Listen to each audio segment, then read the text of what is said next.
జల్దీ software job కొడదామనుకుంటురా? అయితే వీక్యూబ్లో training తీసుకొని మంచి జాబ్ కొట్టేయుర్రి. ఒక యాప్ రిలీజ్ చేయబోతున్నాం.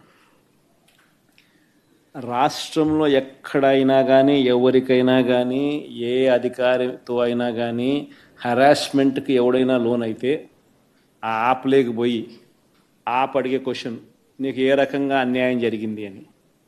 ఫలాని అధికారి నన్ను ఫలాని రకంగా ఫలాని వాడి ఇన్ఫ్లుయెన్స్లో నన్ను అన్యాయంగా నా మీద కేసు పెట్టి నన్ను చిత్రహింస పెట్టినాడు అని చెప్పి ఎవడైనా కూడా యాప్ ద్వారా ఆ అధికారి పేరు దగ్గర నుంచి ఆయనకు జరిగిన ఏ పరిస్థితుల్లో ఆయన ఏ రకంగా ఇబ్బంది పడ్డాడు అనేది ఆయన చెప్పచ్చు. ఆయన దగ్గర ఏదైనా ఆధారాలు ఉంటే ఆ ఆధారాలు కూడా ఆయన అప్లోడ్ చేసే ఫెసిలిటీ కూడా కల్పిస్తూ ఉన్నాం.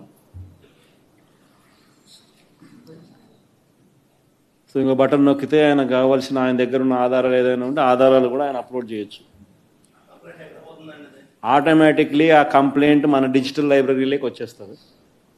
ఆ యాప్ ద్వారా మన డిజిటల్ లైబ్రరీ మన దగ్గర ఉన్న మన సర్వర్లలోకి మన డిజిటల్ లైబ్రరీలోకి వచ్చేస్తుంది. రేపొద్దున మనం ముఖ్యమంత్రి అయిన తర్వాత ఆ డిజిటల్ లైబ్రరీ మనం ఓపెన్ చేస్తాం. రేపొద్దున ఎవరికి రాష్ట్రంలో ఏ కార్యకర్తకైనా ఎవరికైనా కూడా ఎటువంటి అన్యాయం జరిగినా, ఏ అధికారి వల్ల అన్యాయం జరిగినా, వాళ్ళ పేరు, ఏ రకంగా అన్యాయం చేసినాడు, ఎవరి ప్రోద్బలంతో అన్యాయం చేసినాడు, ప్లస్ నెక్స్ట్ బటన్, మీ దగ్గర ఏమైనా సాక్ష్యాలు ఏమైనా ఉంటే ఏమైనా అప్లోడ్ చేయాలనుకుంటే చేయండి. వీడియోలు కానీ నీకు ఇంకా వేరే సాక్ష్యాలు కానీ ఏమైనా ఉంటే మీ దగ్గర ఉంటే మీరు చేయండి. సో అవి కూడా ఒక అవకాశం. అవన్నీ ఆటోమేటిక్లీ మన సర్వర్లలో మన డిజిటల్ లైబ్రరీలోకి వెళ్ళిపోతుంది. మనం వచ్చిన తర్వాత అవి ఓపెన్ చేసి ఎవడెవడైతే మన కార్యకర్తలను అన్యాయం చేసినాడో వాళ్ళందరినీ కూడా చట్టం ముందర ఏ రకంగా నిలబెట్టాలనో ఆ రకంగా నిలబెట్టించి అందరినీ కూడా సినిమా చూపించే కార్యక్రమం మాత్రం జరుగుతుంది. వాళ్ళు చేసినవన్నీ కూడా వడ్డీతో సహా ఏదైతే నువ్వు ఎత్తుతున్నావో అదే పండుతుంది. ఎక్కడో కూడా మనం అన్యాయం చేయడం లేదు. ఏదైతే మీరు ఎత్తినారో అదే రేపొద్దున పండుతుంది. చక్కెర వడ్డీతో సహా చెల్లించే పరిస్థితి వస్తుంది. అదొకటి ఖచ్చితంగా నెక్స్ట్ 10 రోజుల్లో రిలీజ్ చేయబోతున్నాం. బాబు ష్యూరిటీ మోసం గ్యారంటీ అని ఏదైతే ప్రోగ్రాం జరుగుతూ ఉందో దాంట్లో మీరంతా కూడా ఇంకా అంత ఎక్కువ ఇన్వాల్వ్ కావాలి. అంటే ఈ ప్రోగ్రాం అనేది అన్ని చోట్ల బాగా జరుగుతూ ఉంది. ఆర్గనైజ్డ్ పద్ధతిలోకి తీసుకొని రావాలంటే గ్రామ కమిటీస్ను మనం ఎఫెక్టివ్లీ ఫామ్ చేయాలి. ఎఫెక్టివ్లీ మనం ఫామ్ చేసే ఒక అవకాశం దీనివల్ల మనకు వచ్చింది ఈ ప్రోగ్రాం వల్ల. ఈ ప్రోగ్రాము ఎందుకు ఎంత బాగా ఉందంటే ప్రతి చోట కూడా చంద్రబాబు నాయుడు చేసిన మోసం అనేది క్లియర్ కట్గా కనిపిస్తూ ఉంది.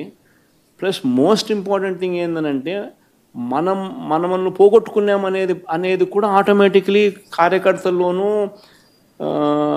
శ్రేయోభిలాషుల్లోనూ ప్రతి గ్రామ స్థాయిలోనూ కూడా అది విపరీతంగా కనిపిస్తుంది. ఇంతకుముందు వైఎస్ఆర్సీపీ ప్రభుత్వం ఉన్నప్పుడు ఇవన్నీ అందుతాన్ని క్రమం తప్పకుండా అందుతాన్న పరిస్థితి నుంచి చంద్రబాబు నాయుడు వచ్చిన తర్వాత ఆ అందుతాన్నటివన్నీ ప్లేట్ తీసేసినాడు. ఆయన ఇస్తానని చెప్పినవన్నీ కూడా బిర్యానీ పెడతానన్నాడు. అది మూర్తిగా బిర్యానీ అనేది పలావ్ పోయింది, బిర్యానీగా దేవుడెరుగు అనే స్టేజ్లోకి వెళ్ళిపోయిందనే టాక్ ప్రతి ఊర్లో జరుగుతుంది, ప్రతి ఇంట్లో జరుగుతుంది. కాబట్టి గ్రామ స్థాయిలో విపరీతమైన కదలిక వస్తూ ఉంది. ఆ కదలిక వచ్చిన నేపథ్యంలో మనం దీన్ని ఆర్గనైజ్డ్ పద్ధతిలోకి తీసుకొని రావాలి. సో జరగాలనంటే మీరు మూవ్ కావాలి. ఆర్గనైజేషన్ ఇంకా రాబోయే రోజుల్లో అగ్రెసివ్గా ఇక యాక్టివిటీస్లోకి ఇన్వాల్వ్ కావాల్సి వస్తుంది. సో ఆర్గనైజేషన్ యాక్టివిటీస్లోకి ఇన్వాల్వ్ అయ్యే పరిస్థితి వచ్చే టయానికల్లా గ్రామ కమిటీస్ను పూర్తిగా 100% ఎఫిషియెంట్గా ఫామ్ చేయండి. దాంట్లో మీరు క్రియాశీలక పాత్ర పోషించాలి.